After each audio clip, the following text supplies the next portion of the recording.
I am the living bread that came down from heaven. If anyone eats this bread, he will live forever. The bread that I will give him is my flesh, which I give, so that the world may live. I don't think we would be able to do what we are doing if we didn't have that deep union with Him in the Eucharist, because our love for Jesus is more intimate. Our love for each other, more understanding. Our love for the poor, more compassionate. And I think that's the fruit of the tenderness of God. Jesus' love for us in the Eucharist. He's always with us, everywhere, all times, to be our life, our love, our strength, our joy, our peace.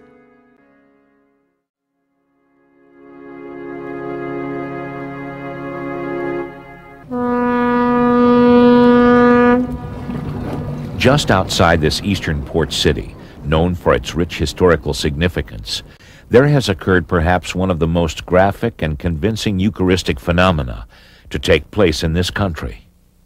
During Lent 1995, a Eucharistic minister near the town of Methodist was preparing to give Holy Communion to a sick child.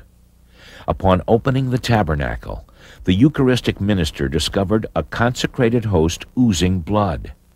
Father John Mead, a Marist father from Our Lady of Mount Carmel Parish in Methodist, was contacted immediately after the initial occurrence. As I say, I grew from a tremendous skepticism, which is, I think, the growing steps you need, any priest would need. I'd worried to death about people who, very often they're fanatic, that go in and they want to believe. Therefore, I don't think I've ever seen it when it looked the same as the time before. It always looked a little different to me, either smaller or bigger or more spread out. It looks like a host that somebody has dropped some tea on it and blotched it. The only difference is it changes. It's not always the same shape, not necessarily the same shape.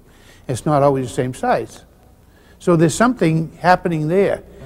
Because the host appeared to constantly alter itself, Father René Laurentin, the world's foremost Mariologist and expert in mysticism, suggested the host be properly preserved. It was immediately placed in a small glass receptacle for holy objects called a reliquary. When this bled, and it was already in a reliquary, it bled. It was as if there was some way to injure that host, and if you took a pin or something and scratched it, it bled. I saw 3 thick veins. They looked dark blue, almost black. I saw some smaller, tiny veins going in a vertical direction, very fine, almost thread-like. Inga McNeil. First of all, they would have to know the subjective evidence. You could not simply take the word of a priest. You'd have to have the subjective evidence.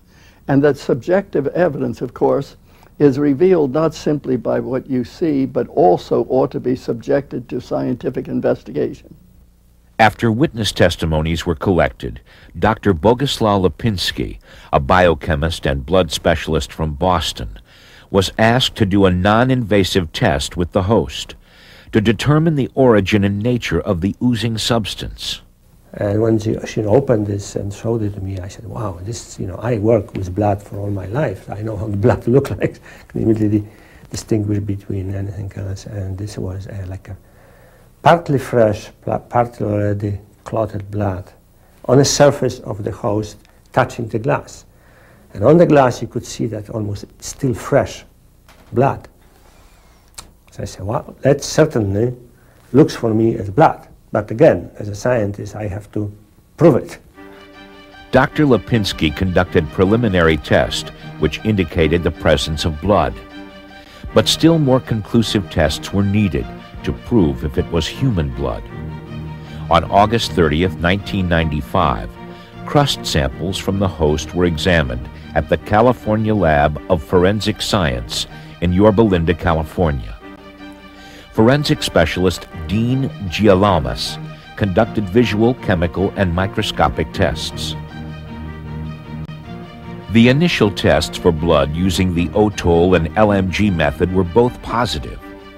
The lab then used the most conclusive test available to forensic science in distinguishing the presence of human blood, called crossover electrophoresis. This test confirmed the substance coming from the consecrated host was human blood.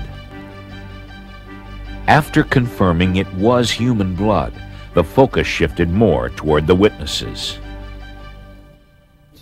Oh yes, what's called a popular cult always has some objective of value as far as the church is concerned. But of course we have to distinguish there between people too.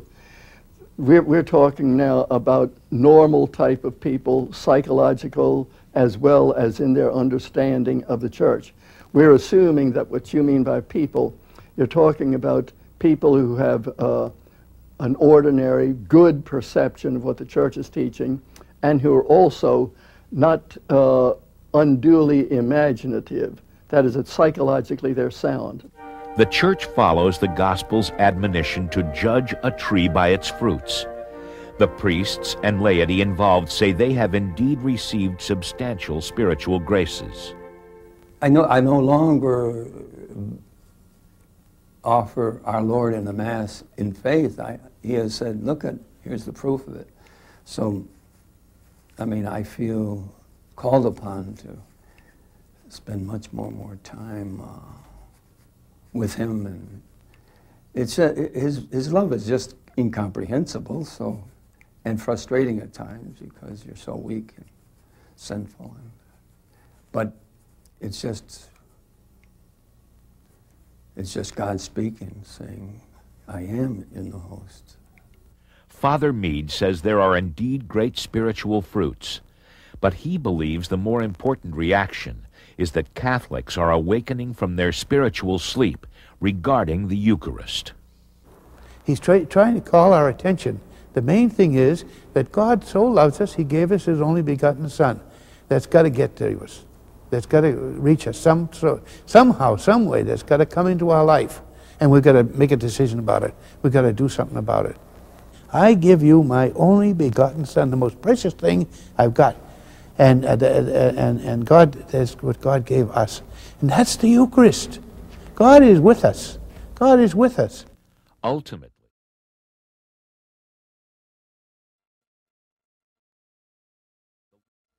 to order copies of this video by credit card or for a list of other films by the Mercy Foundation, call toll-free 888-286-3729.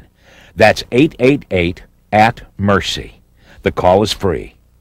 To order by mail, send $24.95 per video plus $4 shipping and handling to the Mercy Foundation, Post Office Box 383, Mundelein, Illinois, 60060.